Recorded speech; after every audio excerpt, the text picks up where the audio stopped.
Hey everybody, so this one's going to be a little bit different video than used to. Sorry it's a little windy here, but it's the best I can do right now.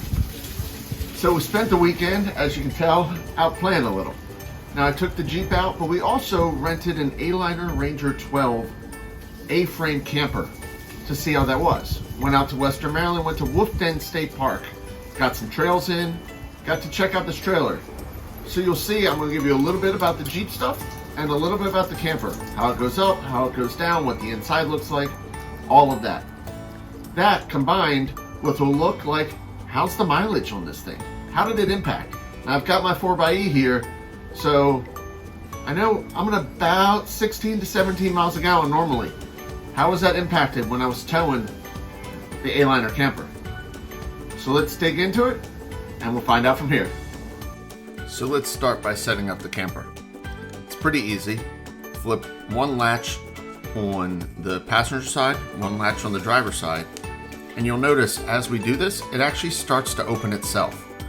Once it starts to open itself, you walk around, you can use the handle on it. I find if you kind of walk your way down to the lower side, you can push it up pretty easy and it just snaps into place.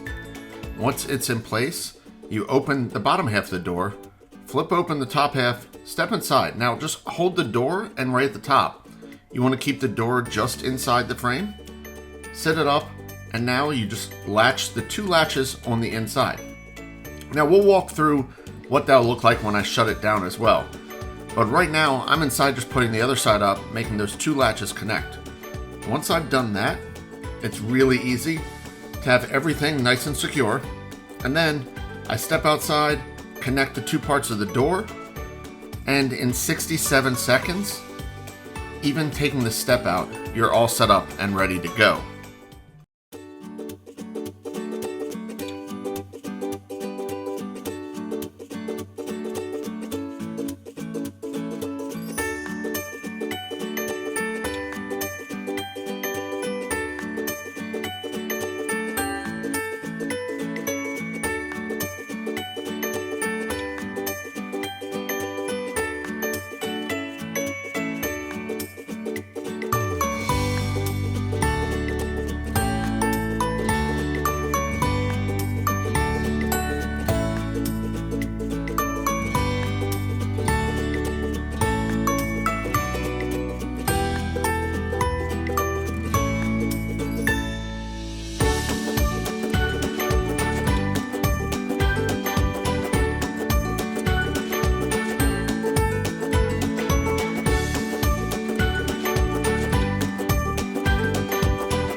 We did take three pretty well-equipped Rubicons out on the trail with us. A JK, the 4xe, and a JL. The JK is on 35s with a 3-inch lift. My 4xe is a 35s with a 2-inch lift, and the other JL is a 3-inch lift with 37s.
Now that we're off the trails, I can show you a little more about the inside of the trailer.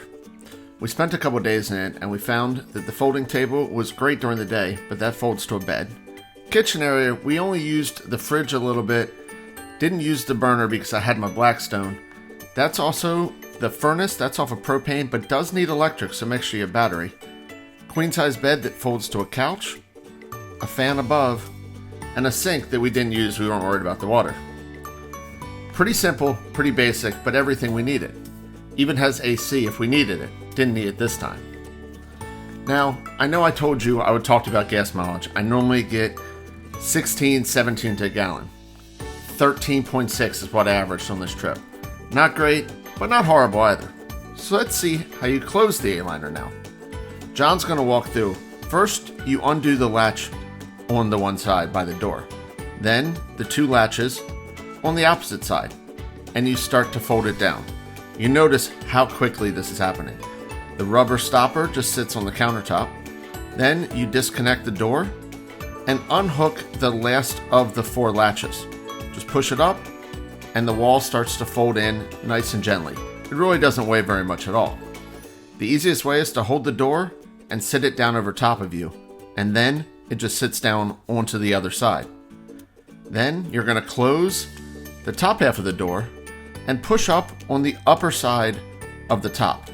Once you've done that, it'll just start slowly coming down. You can grab the handle and close it. Before you do that, make sure you step out and, really importantly, close the main door to the trailer. Otherwise, you won't be able to get everything down and latch it in. Close the latches. This side, you see the AC sticking out. That's the first of the latches on the passenger side, and then you just go ahead over to the driver's side, latch that down, and you're pretty much good to go. All that's really left is to roll up your stabilizer jacks, unhook your power if you're hooked up, and hook up the trailer. Now, I told you we didn't need that AC. It was great in the snow. We really enjoy it. Hope you enjoyed the video. Remember to subscribe.